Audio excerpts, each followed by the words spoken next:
ಅಯೋಧ್ಯೆ ರಾಮ ಮಂದಿರ ದಶಕಗಳ ಕನಸು ನನಸಾಗ್ತಾ ಇರುವಂಥ ಕ್ಷಣ ಬರ್ತಾ ಇದೆ.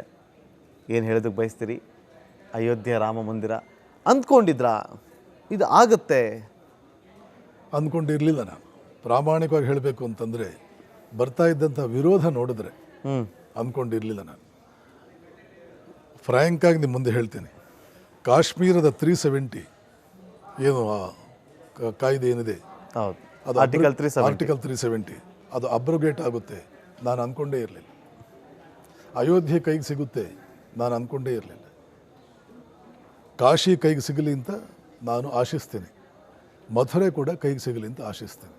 ಯಾಕೆಂದರೆ ಇದು ದೇವಸ್ಥಾನ ಅಂತ ನನಗನ್ಸಲ್ಲ. ಅದು ಒಂದು ರೀತಿ ಹೊರಗಡೆಯಿಂದ ಬಂದವರು ನಿಮ್ಮ ಮೊರೇಲನ್ನು ನುಚ್ಚು ನೂರು ಮಾಡುವುದಕ್ಕೆ ಬಳಸ್ಕೊಂಡಂಥ ಅಸ್ತ್ರಗಳು. ಅವ್ರು ಹಾಗೆ ಮಾಡಬಾರ್ದಾಗಿತ್ತು. ದುರದೃಷ್ಟವಶಾತ್ ಅವರು ಮಾಡಿದರು. ಅದು ಯಾಕೆ ಮಾಡಿದ್ರು? ಆ ದೇವರವ್ರು ಒಳ್ಳೆ ಬುದ್ಧಿ ಕೊಡಬೇಕಷ್ಟೇ.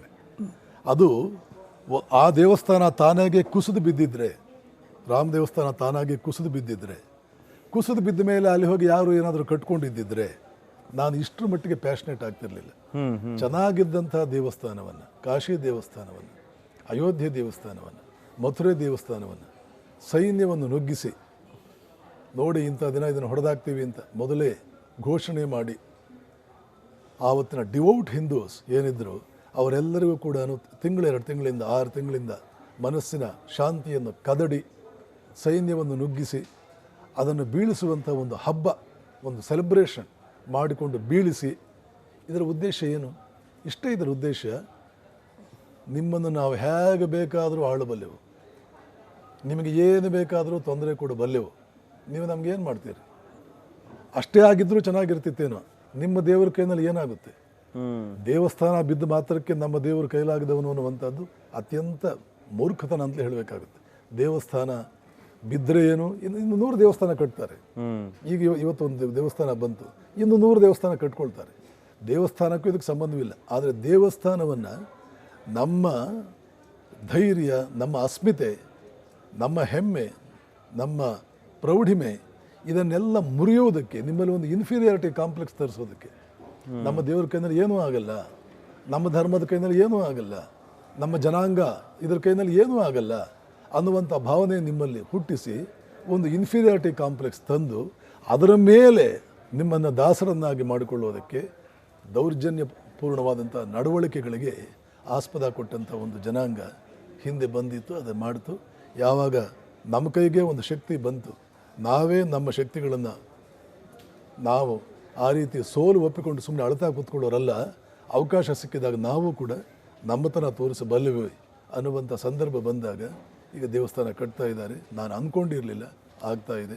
ಮನಸ್ಸಿಗೆ ಭಾಳ ಸಂತೋಷವಾಗ್ತಾ ಇದೆ. ಇಲ್ಲ, ಇದು ಈ ಅಯೋಧ್ಯೆ ರಾಮ ಮಂದಿರ ಒಂದು ಇದೆಲ್ಲವೂ ಕೂಡ ಚುನಾವಣಾ ಗಿಮಿಕ್ ಅಂತ ಹೇಳ್ತಾರಲ್ಲ, ಅದ್ರ ಬಗ್ಗೆ ನಾನು ಹೇಳೋದು, ಚುನಾವಣಾ ಗಿಮಿಕ್ ಯಾಕೆ?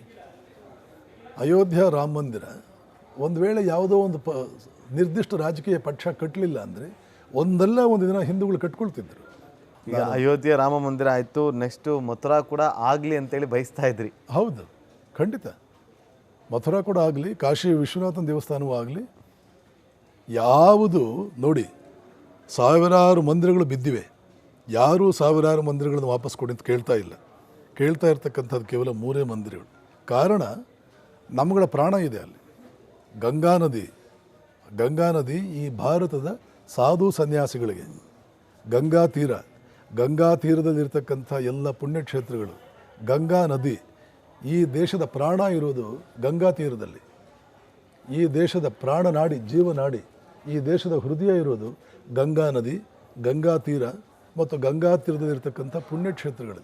ಯಾಕೆಂದು ನೆನಪಿಟ್ಕೊಳ್ಳಿ, ಪರಮಾತ್ಮ ಈ ದೇಶವನ್ನು ಸೃಷ್ಟಿಸಿದ್ದು ಇಡೀ ಜಗತ್ತಿಗೆ ಆಧ್ಯಾತ್ಮಿಕ ಪಾಠವನ್ನು ಹೇಳ್ಕೊಡೋದಕ್ಕೆ.